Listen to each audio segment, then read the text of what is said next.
Hello, Mr. Katz. Hello. You tweeted yesterday, time for US-Europe to move Georgia's membership forward. How and when should the US and Europe do that and make that to happen? Yeah, first, one, it's great to be here today, but also, the United States and Europe, through NATO, have already declared and committed to an open door policy for NATO enlargement. In December, we're likely to see North Macedonia join as the next member state. And when you look at those countries that remain, that are interested in joining NATO, Georgia really is at the top of the list. And so I think we need to, for the United States, our partners in Europe really need to look more closely, build on the progress that's been made. Georgia hosted the North Atlantic Council here, the NAC, just several weeks ago. Incredibly high praise for Georgia, coming from senior officials at NATO and other officials that were there. And Georgia has really taken the steps necessary to begin that next step. And of course, there's some obstacles. Most important one is that all of the NATO member states have to agree to move forward. And I think at this point, that's the bigger challenge. It's not that Georgia isn't valued as a partner, it is. And it has committed greatly and has sacrificed, Georgians have sacrificed their lives in Afghanistan. So from my perspective, the United States and Europe need to get serious about taking next steps with Georgia and building on the progress so far. What would help that consensus to happen one day? I think. Do you consider seriously the idea of initially Luke Coffey and former Secretary General of the NATO, Mr. Rasmussen, also said that Georgia might be thinking about the different ways of integrating NATO, like not expanding the Article 5 to the occupied territories of Georgia. Do you perceive this kind of idea as a way of reaching consensus among NATO members? I think there's a couple of things. One, of course, we should look at all options to move the process forward. The Georgian government, I think, has some concerns about ensuring that the Skimali region, Abkhazia, are not excluded, that it doesn't create a condition on the ground that would lead to those, to really the inability for them, ultimately to get this territory back. But I think what Luke is trying to say and others are trying to say is that we need to think creatively, if that's the obstacle that member states have to Georgia joining, and need to figure out a path forward. But it's going to be something that the Georgian government will have to agree to. We have to be something that the Georgian people are comfortable with. So think tanks and other government officials, and I haven't heard the United States endorse this. I haven't heard any other countries say, yes, this is the path forward. So I think, yes, I know, but so this is discussed. This is a bit of a concept, an idea, but I think the spirit of it from Luke and others, particularly in Washington, is how do we find a way forward? Let's not let Moscow be an obstacle to bringing in Georgia into the fold. Actually, not the Georgian government discusses it that much as analysts, media, and the rest of the people, I mean the opposition. But I'm not quite aware of the position of Georgian government on that. They say that it's not officially offered or discussed anywhere. So they actually do not comment on that idea at all, almost at all, I think. Well, yes, just yesterday. So I don't know what they are afraid of. Well, at the NATO PA conference, the Georgian ambassador to NATO spoke directly to this proposal. And I think what he was really hinting at is that what they want is a resolution to the territorial integrity of Georgia, and that in conversations with Moscow, what you don't want to do in this discussion is say to Moscow, we're willing to kind of cede this, this land, especially when you have Georgians that are being kidnapped, when you have borders changing. It's a very dangerous situation, regardless, and so these ideas have to be placed in the context of the current security situation and what's happening both in the transatlantic space but also to Georgia's neighbor to the north. Yeah, sure. Of course, the NATO is first of all associated with the security for the Georgian population, and The IRI poll also showed that first it was security, defense, return of the lost territories, stability and peace. That's how the population sees the benefits of a potential NATO membership. Though we are always reminded that we need to continue with the reforms, etc., and one day it will happen. It will happen for sure, but when, nobody knows. It's very interesting that also, according to the same poll, most of the Georgians do not know, have no idea when will it happen. Some part of it think that the least 10% of it think that it may happen until 2023. 16% think after 2023. 15% think that it will never happen. So we know that there is a strong support for NATO integration in Georgia at the same time, despite this expectation.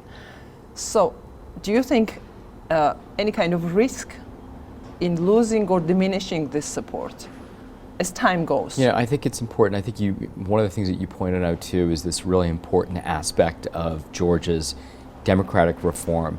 And in parallel to this NATO process is also an EU process as well that is going to be critically important for Georgia, economically, politically, in terms of trade, in terms of rule of law. And I think that's part of the equation. Of course, the Georgian public has expectation, that certain things are going to happen, and when things don't happen, there's always a risk.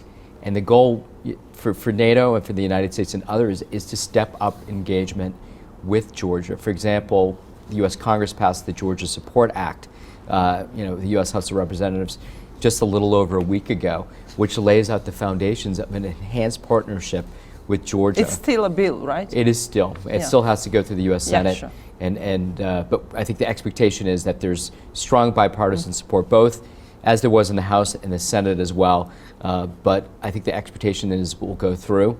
And I think this really creates the basis for a more enhanced relationship.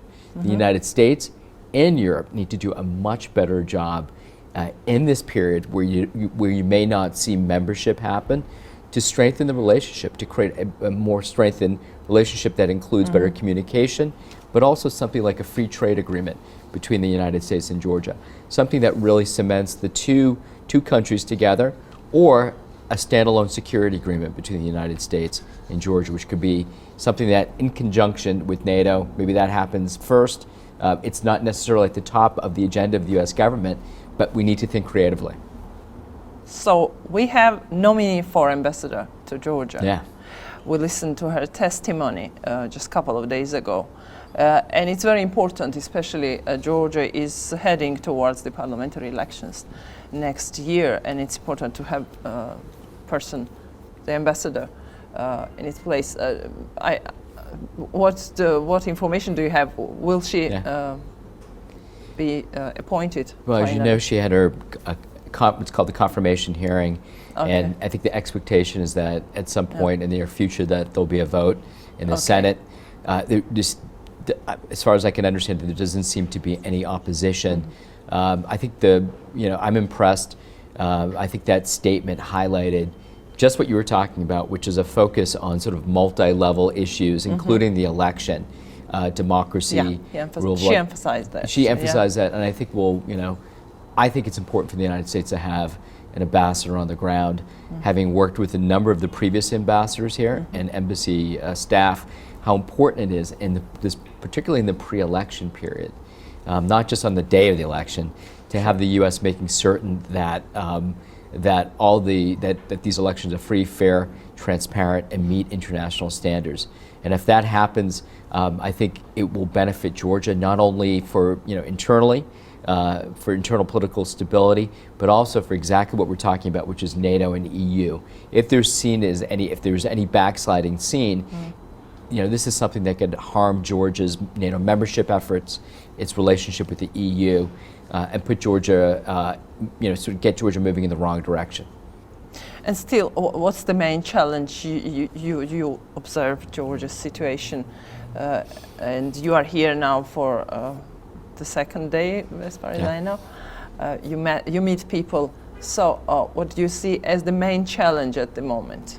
I think the main challenge is really making certain that that 2020 election is free, fair, and transparent. I think the presidential election that took place last year, I was here as part of a delegation from German Marshall Fund's Black Sea Trust, and we know that the election, based on sort of the response of the OSCE and others, wasn't up to the highest standards. And it's so important for Georgia, which has progressed greatly over several decades now, to continue that progress.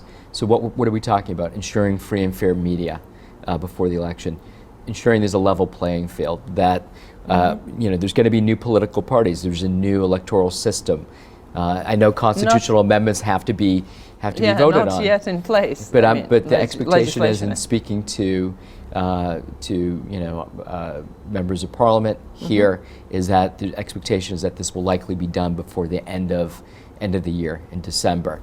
And we hope that's the case. And I think Georgia Dream has an opportunity, UNM, all the parties, to play the right role in this process.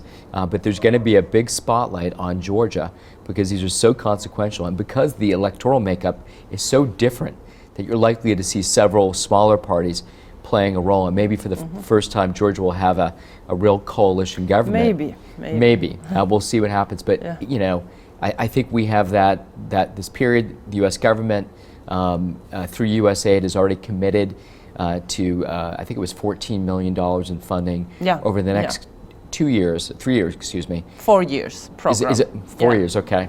I was a moderator in one of you the were. panel. And I think it highlights the work that's needed, building up civil society. Tax on civil society are not, whether it comes from one party or the other, isn't constructive and not helpful to the process, and it sends the wrong signal back to the United States and to European partners as well. But also free media, something that Georgia has struggled with previously. It's so important. Making certain that there isn't use of administrative resources pre-election. We see that, we've seen that in the past too. So there's certain things that can be done to strengthen the electoral process, to make sure it's transparent. And it's really important that the partners of Georgia are saying this right away, maybe even with a list of things that they would like to see have happen, and to make sure. And if that's the case, the Georgian people will decide, and that we'll live with that result.